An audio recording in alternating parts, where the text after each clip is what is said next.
செங்குன்றம் அலமாதி நெடுஞ்சாலையில் அமைந்துள்ள பஞ்சர் கடைக்குள் புகுந்து வடமாநில ஊழியரை திருநங்கைகள் சரமாரியாக தாக்கியுள்ளனர். பீகாரைச் சேர்ந்த கலாம் என்ற வடமாநில ஊழியர் பஞ்சர் கடையில் வேலை பார்த்து வருகிறார். கடை உரிமையாளர் மதிய உணவிற்காக சென்றபோது கலாம் அவரது குடும்பத்துடன் வீடியோ காலில் பேசிக் கொண்டிருந்தார். அப்போது அங்கு இருந்த திருநங்கை தன்னை வீடியோ எடுத்ததாக நினைத்து சக திருநங்கைகளோடு சேர்ந்து சரமாரியாக தாக்கியுள்ளார். இந்த சம்பவத்தின் அதிர்ச்சி காட்சிகள் வெளியாகியுள்ளன. திருநங்கைகள் மீது தகுந்த நடவடிக்கை எடுக்க வேண்டும் என பொதுமக்கள் கோரிக்கை விடுத்துள்ளனர்.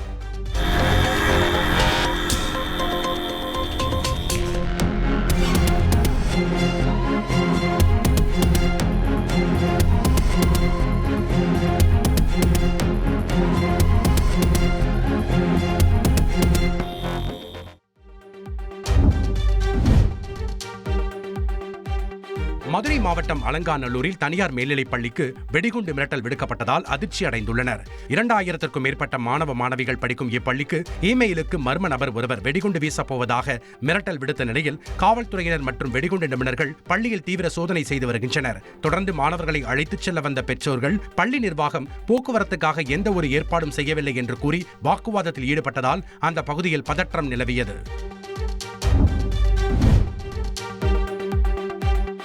திருவண்ணாமலை மாவட்டம் செய்யார் அருகே ஞானமுருகன் பூண்டியில் சாலை விரிவாக்க பணிகளுக்காக ஆக்கிரமிப்பு இடங்களை அகற்றும் பணிகள் தொடங்கியுள்ளன.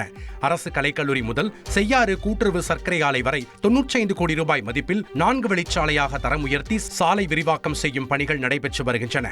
இந்நிலையில் 70க்கும் மேற்பட்டோர் அப்பகுதியில் வசித்து வந்த நிலையில் தகுதியுள்ள நபர்களுக்கு வீட்டுமனை பட்டா வழங்க வட்டாட்சியர் பேச்சுவார்த்தை நடத்தி ஆக்கிரமிப்புகளை அகற்றும் பணியை தொடங்கினார். 200க்கும் மேற்பட்ட போலீசார் பாதுகாப்பு பணியில் ஈடுபட்டுள்ள நிலையில் ஆக்கிரமிப்பு வீடுகளில் உள்ள பொருட்களை கண்ணீர் மல்க அங்கு வசிக்கும் மக்கள் எடுத்துச் சென்றனர்.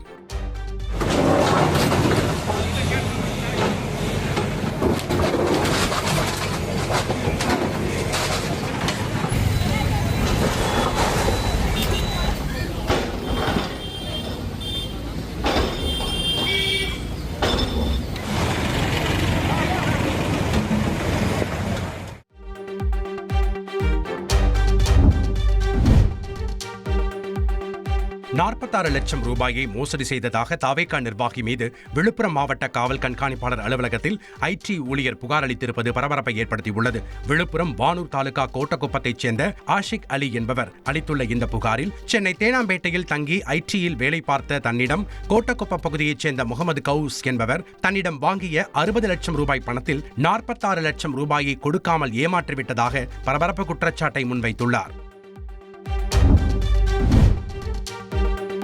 திருவண்ணாமலை அடுத்த கீழ்நாச்சிப்பட்டு பகுதியில் ஆக்கிரமிப்பு குடியிருப்புகளை வருவாய்த்துறையினர் போலீசாரின் துணையோடு அகற்றிய நிலையில் பொதுமக்கள் ஜேசிபி இயந்திரம் முன்பு படுத்து அழுத காட்சிகள் கண்ணீர் வரச் செய்தன. இங்கு அரசு நிலங்களில் 10க்கும் மேற்பட்ட குடும்பங்கள் குடியிருப்பு கட்டி வசித்து வந்த நிலையில் அவற்றை அகற்றுவதற்கு பல முறை நோட்டீஸ் அனுப்பியதாக கூறப்படுகிறது. இந்த சூழலில் குடியிருப்புகளை ஜேசிபி மூலம் வருவாய்த்துறையினர் அகற்றிய போது வீடுகளை இடிக்க எதிர்ப்பு தெரிவித்து பொதுமக்கள் கண்ணீரோடு வாக்குவாதத்தில் ஈடுபட்டனர். இதனிடையே ஒரு நபர் திடீரென தீக்குளிக்க முயன்றது பரபரப்பை ஏற்படுத்தியது.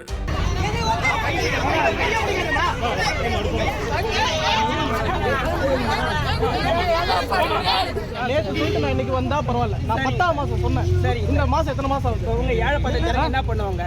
ஏழப்பட்ட ஜனங்க மலமோட்ல வீடு கட்டி தரேன் தலைவரே. மலமோட்ல இடம் ரெடி பண்ணி வீடு தரேன். இன்னைக்கு வரல.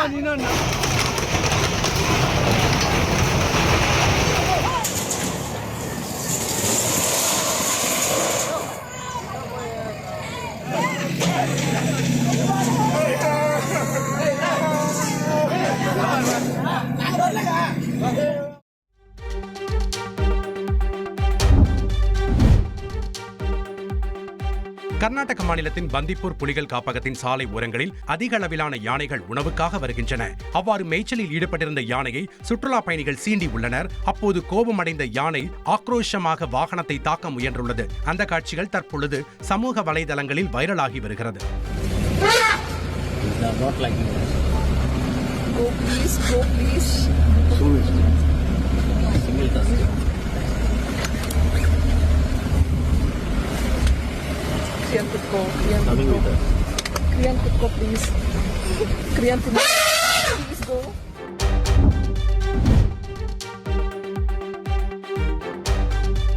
நீலகிரியில் முதுமலை புலிகள் காப்பக வெளிமண்டல துணை இயக்குநர் அருண்குமாரை கண்டித்து பொதுமக்கள் போராட்டத்தில் ஈடுபட்டதால் பரபரப்பு ஏற்பட்டது. இவர் செம்மநத்தம் இருளர் பழங்குடியின கிராமத்தில் 25 லட்சம் ரூபாய் மதிப்பில் சோலார் மின் மோட்டார் மூலம் குடிநீர் வழங்கும் திட்டத்திற்கான பொருட்களுக்கு தடை விதித்தது, மசனகுடி தெப்பக்காடு சாலையை சீரமைக்க அனுமதிக்காதது, வீடுகளை பராமரிக்க விடாமல் கட்டுப்பாடு விதிப்பது உள்ளிட்ட பல்வேறு குற்றச்சாட்டுகள் இவர் மீது உள்ளன.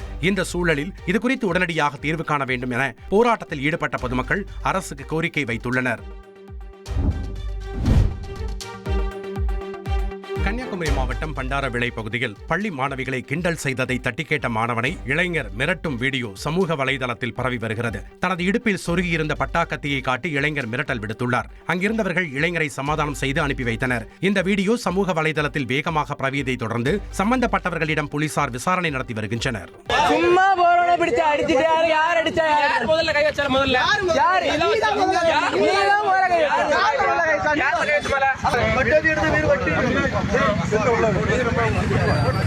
அங்க சும்மா பிடிச்ச அடிச்சாங்க.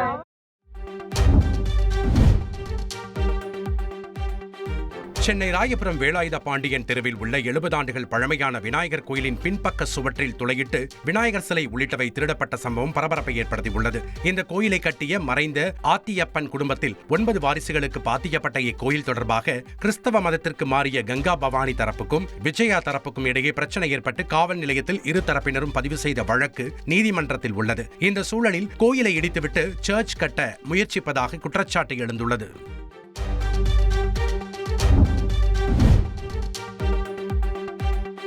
தொடர் குற்றங்களை தடுக்கும் விதமாக சென்னை அம்பத்தூர் தொழிற்பேட்டை பகுதியில் புதிதாக 75 சிசிடிவி கேமராக்கள் பொருத்தப்பட்டுள்ளன. பாதுகாப்பு, முன்னெச்சரிக்கை நடவடிக்கை மற்றும் கண்காணிப்பு பணிக்காக பொருத்தப்பட்ட இந்த கேமராக்களை ஆவடி காவல் ஆணையர் சங்கர் தொடங்கி வைத்தார். இதற்கு உதவியாக இருந்ததாக அம்பத்தூர் தொழிற்பேட்டை தயாரிப்பாளர்கள் சங்கத்திற்கு போலீசார் தரப்பில் அவர் நன்றி தெரிவித்தார். மேலும் இந்த சிசிடிவிகள் மூலமாக குற்றங்கள் தடுக்கப்படும் என தெரிவித்தார்.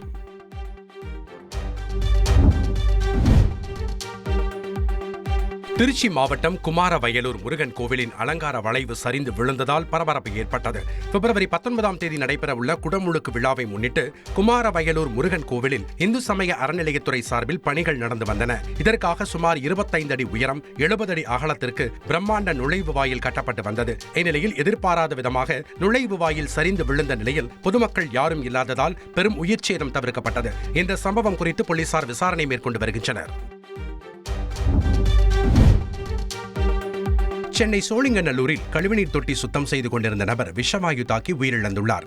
அடுக்குமாடி குடியிருப்பில் உள்ள கழிவுநீர் தொட்டியை சுத்தம் செய்வதற்காக இறங்கிய பாலாஜி என்பவர் நீண்ட நேரமாக வெளியே வராததால் சக ஊழியர் போலீசாருக்கு தகவல் கொடுத்துள்ளார். சம்பவ இடத்திற்கு விரைந்த போலீசார் தீயணைப்புத் துறையினர் உதவியுடன் 4 மணி நேரம் போராடி உடலை மீட்டுள்ளனர்.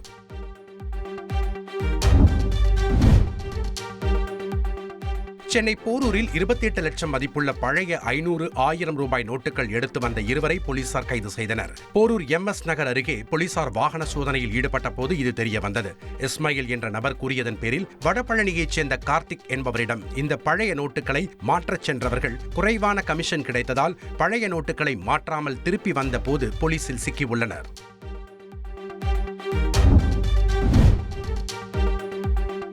மதுரை அழகர்மலையில் உள்ள பழமுதிர் சோலை முருகன் கோயிலில் தைப்பூசத்தையொட்டி வள்ளி தெய்வானையுடன் முருகன் ஆட்டுக்கிடாய் வாகனத்தில் எழுந்தருளினார். உற்சவர் வள்ளி தெய்வானை சமேத சுப்பிரமணிய சுவாமிக்கு சிறப்பு பூஜைகள், தீபாராதனைகள் நடந்தன. அப்போது அரோகரா கோஷத்துடன் பக்தர்கள் மனமுருக முருகனை வழிபட்டனர்.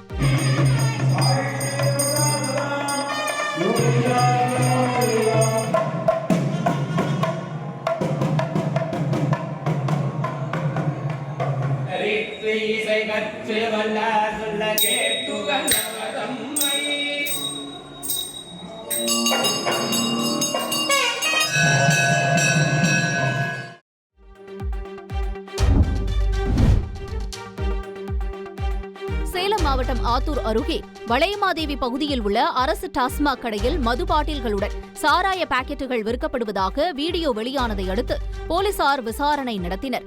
அப்போது பார் நடத்துவது தொடர்பாக கல்லாநத்தம் பகுதியைச் சேர்ந்த ஜோதிவேல் மற்றும் ரவி ஆகியோருக்கு இடையே முன்விரோதம் இருந்ததாகவும், ஜோதி வேலைக்காக சிக்க வைக்க கச்சராபாளையம் பகுதியிலிருந்து சாராயம் கொண்டு வந்த ரவி மற்றும் அவரது நண்பர்கள் மது பாட்டில்களுடன் சாராய பாக்கெட்டுகளை விற்பனை செய்வது போல சித்தரித்து வீடியோ வெளியிட்டது தெரியவந்தது. இந்நிலையில் சாராயம் வைத்திருந்த வந்ததாக தவறான தகவலை பரப்புவது உள்ளிட்ட குற்றச்சாட்டுகளின் அடிப்படையில் ரவி உள்ளிட்ட 4 பேர் மீது ஆத்தூர் மதுவிலக்கு போலீசார் வழக்கு பதிவு செய்து கைது செய்தனர்.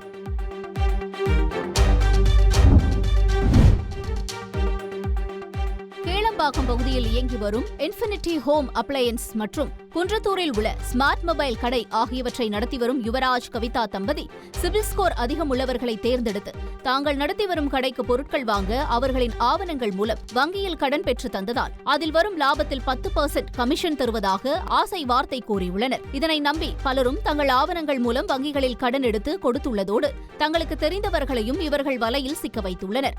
இது தொடர்பாக தாம்பரம் மாநகர காவல் ஆணையரகத்தில் 20க்கும் மேற்பட்டோர் புகார் அளித்த நிலையில் தலைமறைவாக உள்ள மோசடி தம்பதியை கைது செய்து தாங்கள் இழந்த பணத்தை மீட்டுத் தர கோரிக்கை விடுத்துள்ளனர். சென்னை மதுரவாயில் ஏரிக்கரை பகுதியைச் சேர்ந்த பர்வீன் குமாவாத் தங்க நகை அடகு கடை வைத்துள்ளார். இவரது கடைக்கு வந்த வடமாநில நபர் தன்னிடம் உள்ள தங்க மோதிரத்தை அடகு வைக்க வேண்டும் என்று கூறியுள்ளார். 6 கிராம் இருந்ததோடு அதில் 916 முத்திரை பதித்திருந்தது. இருப்பினும் வடமாநில நபர் மீது சந்தேகமடைந்த பர்வீன் குமாவாத் நகையை பரிசோதித்ததில் அது போலியானது என்பதை கண்டறிந்தார். மேலும் அந்த நபரிடம் ஆதார் கார்டை கேட்டபோது அவர் முன்னுக்கு பின் முரணாக பதிலளிக்கவே தன் அடகு தொழிற்சங்க நண்பர்கள் உதவியுடன் காவல்துறைக்கு தகவல் தெரிவித்தார். பின்னர் அங்கு வந்த போலீசார் வடமாநில நபரிடமிருந்த நகையை பறிமுதல் செய்தனர். மேலும் அவரை கைது செய்து நீதிமன்றத்தில் ஆஜர்படுத்தி சிறையில் அடைத்தனர். செய்திகளை உடனுக்குடன் தெரிந்து கொள்ள உடனே சப்ஸ்கிரைப் பண்ணுங்க.